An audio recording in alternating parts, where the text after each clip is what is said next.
Boxing truth here. Kell Brook is not going to vacate his IBF welterweight title. Well, that's according to his promoter, Eddie Hearn, who's put the word out that he's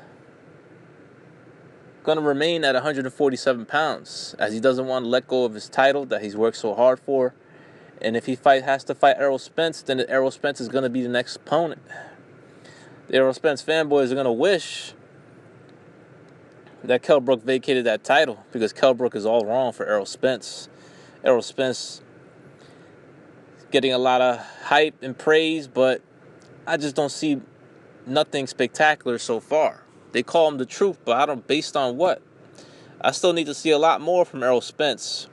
All I see right now is a good fighter who has a good jab, is strong and powerful, but that's all I see. I just see a strong,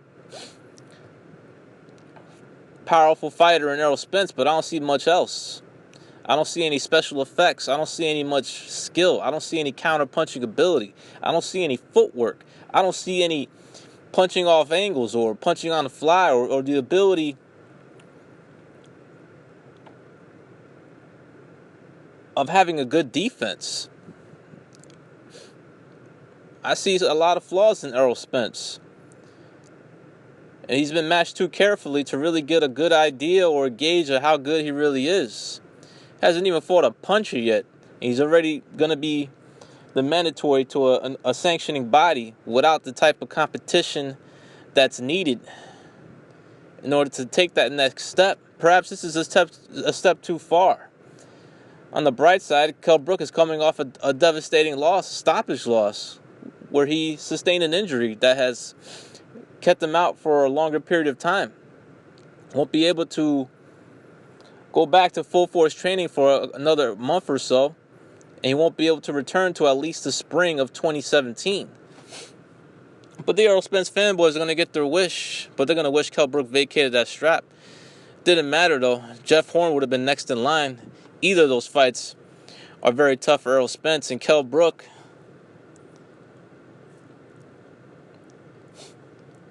he wants to stay at 47. He wants to unify.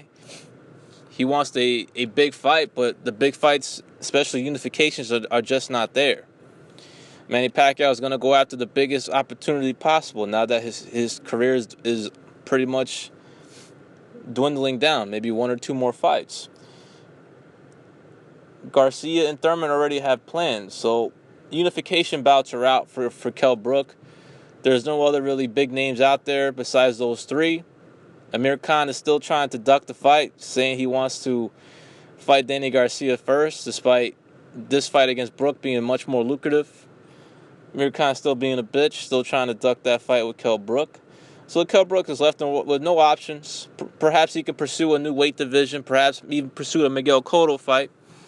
But he's adamant at staying in the welterweight division, feels he could make the weight again comfortably, make it well, and still perform at an optimum level in the welterweight division. Now, for this deal to take place, Eddie Hearn's going to make sure, with Kell Brook being the champion, he's going to get 75% of the split. Errol Spence is going to take 25% of the split. That's going to be the deal. Errol Spence could either take it or leave it. Doesn't matter if they go to a purse bid, because the numbers are going to stay the same. Errol Spence will have to accept the 25% split. But if Heyman's team or Errol Spence's team is confident enough to win a purse bid, they could enforce a purse bid and see if they can get the fight to take place in the United States, where Errol Spence won't have to travel, because that's exactly what's going to happen if Spence wants his title shot against Kell Brook. His ass he's going to have to take his ass over to Sheffield and fight at Kell Brook's hometown. So Kell Brook's going to have the advantage. He's going to be fighting on his home turf in Sheffield. It's going to be on his network on Sky. And Errol Spence's team and Heyman are going to have to feel very confident enough. They're going to have to feel very confident enough to send Spence over there to possibly get trashed by Kell Brook in Sheffield. It's going to be interesting to see how the negotiations play out. Is Heyman really going to just send Errol Spence, ship him over to the Sheffield to possibly lose to Kell Brook? Is Errol Spence seasoned enough? Is he ready? Has he gotten the proper development, the proper learning fights in order to fight a very skilled fighter in Kell Brook, who showed what he's capable of in spots against Gennady Golovkin? Errol Spence is no Gennady Golovkin, not even close. He's really just a prospect that's a mandatory challenger. Hasn't even faced a legitimate top 20, not even a top 15 welterweight. Perhaps this is a step too far for Errol Spence's career, but he's the mandatory challenger. He's next in line for the IBF strap, so he needs to take this shot, but he's going to have to win it in hostile territory. He's going to have to go over to Sheffield, because I really doubt Heyman's capable of winning a purse bid nowadays with the money drying up for the PBC. And that's how it's going to go down. Eddie Hearns has spread the word. The fans are going to get what they really want. A mandated fight between Kell Brook and Errol Spence. It's really the best option for Kell Brook, since there's no unifications at welterweight. Now that he wants to stay at welterweight, that's really the best option. He'll get favorable terms. He'll be on his home soil, on his network, and he'll possibly get to